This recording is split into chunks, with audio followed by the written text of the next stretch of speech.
Kaidah nomor 40 setelah sebelumnya di kaidah nomor 39 dibicarakan tentang landasan ilmu dan landasan hal yang masing-masingnya sudah kita paparkan di sana. Nah, sekarang ini ada keterkaitan pembahasan dengan pembahasan mabnal ilmi alal bahsi wa tahqiq. Bahwasannya landasan daripada ilmu adalah penelitian dan pembuktian. Nah, kan kemarin saya isyaratkan juga bahwasanya itu kembali kepada tipikal atau jenis metodologi ilmunya masing-masing. Maka di sini musannif mengatakan qala mu'allifu rahimahullah taala wa nafa'ana bi ulumih amin ya Allah rabbal alamin. Bismillahirrahmanirrahim. Maka ma'kulan fa burhanuhu bi nafsihi. Alidzalika la yuhtazu li ma'rifati qailihi illa min haitsu kaunu dzalika kamalan bihi.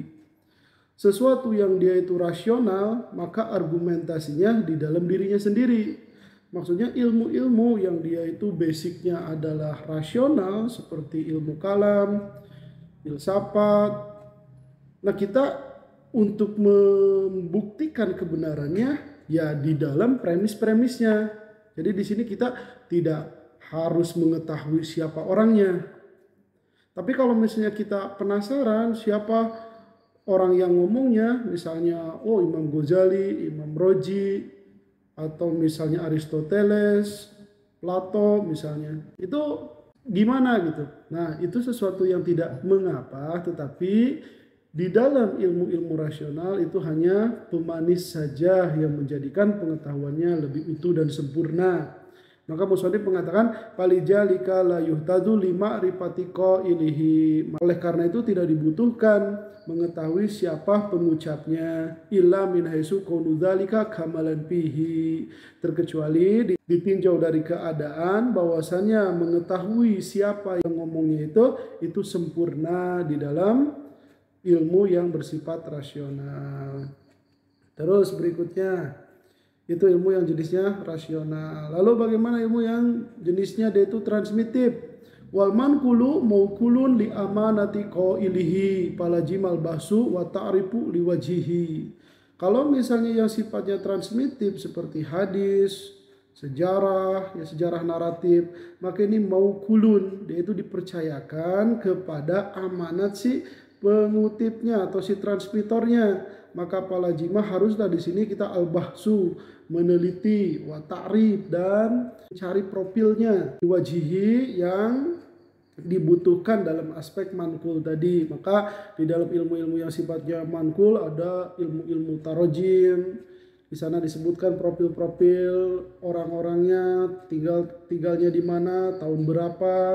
Yang data-data tersebut itu adalah menjadi modal akan kekredibelan orang-orang tersebut sehingga bisa dilaksanakan jarh wa ta'dil di sana. Wa ma tarakaba minhuma uhtita lahu bita'arufi wa ta'rif. Adapun sesuatu yang dia itu terkombinasi dari makul dan mankul, maka di sini hati-hati untuk ilmu sejenis ini bita'aruf wa ta'rif, yaitu dengan cara mencari siapa orang-orangnya, baik dari segi ta'aruf yang mengkonfirmasi atau menyelidiki siapa sih orangnya, terus wa ta'rif mencari data-data yang berkenaan dengan si pengucapnya. Nah, ilmu ini seperti apa? Ilmu fikih. Kan ilmu fikih itu misalnya kalau dia itu ditinjau dari segi produksi hukum, dia itu kan hasil ijtihad. Hasil ijtihad itu dia berdasarkan usul fikih. Ya kalau kita ngerti usul fikih dengan pemakaian yang sama, seharusnya hasil kesimpulannya sama. Tapi karena di sisi lain produk-produk fikih di sini juga ada saling meriwayatkan antara para tokohnya, maka penting di sini kita mengetahui tobakot-tobakot para ulama di dalam ilmu fikih. Nah, kenapa demikian? Wa matarokaba minhuma, di sini kita harus hati-hati. Wa qad qala Ibnu Sirin, telah mengatakan Ibnu Sirin, inna hadzal hadis dinun panjuru amman ta'khuduna dinakum. Bahwasanya hadis ini dia adalah agama, maka lihatlah olehmu dari siapa kalian mengambil dinakum, agama kalian. Nah, atas dasar ini maka para ulama Islam sangat antusias sekali untuk merumuskan tentang ilmu rijal. Karena kenapa? Agama itu sesuatu yang serius. Dan ini gak boleh dipecandain sama orang-orangnya. Maka oleh karena itu diteliti siapa sih yang berhak tahammul dan tidak, yang menyebabkan apa yang dibawanya itu diterima. Maka ada standar-standar penerimaan sesuatu yang sahih atau tidak sahih. Tetapi yang jadi catatan, ini haknya siapa sih? Wa hadza tafsilu fi haqqil musyrifi alal ilmi alladzi qad istasy'ara maqasidahu. Nah, apa detail ini? Itu untuk haknya orang yang dia itu mengawasi ilmu. Maksudnya dia ada perhatian terhadap ilmu yang mana dia telah merasakan atau mengetahui tujuan-tujuan daripada ilmu itu sendiri. Artinya orang yang terdidik lah. Adapun orang awam gimana? Pak amal ami. Adapun orang awam wa mangka nabi mabadi'it tolab, dan siapapun yang dia itu masih di awal-awal pencarian ilmu, fala budda lahu, maka haruslah bagi dia min ma'rifatil wajhi, mengetahui alasan alaji yang yakhuju minhu ma'kulahu, yang dia itu mengambil dari seseorang rasionalnya, persis seperti mankulnya, transmisinya. Kenapa demikian? Liyakuna, agar dia itu menjadi iktidak, manut gitu, la ala taklidin, bukan dengan cara taklid.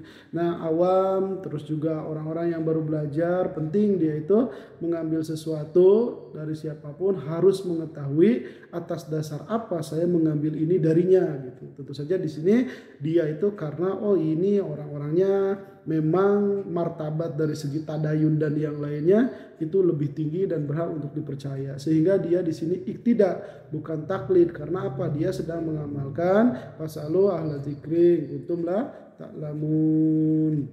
Jadi dia melaksanakan perintah kepada orang-orang yang berhak untuk ditanya. Nah, ciri-ciri orang yang berhak untuk ditanya tuh kayak gimana? Jadi atas dasar itulah si muqallid atau orang-orang yang awal belajar itu mengambil perkataannya, baik yang rasional ataupun yang manqul. Wallahu subhanahu a'lam.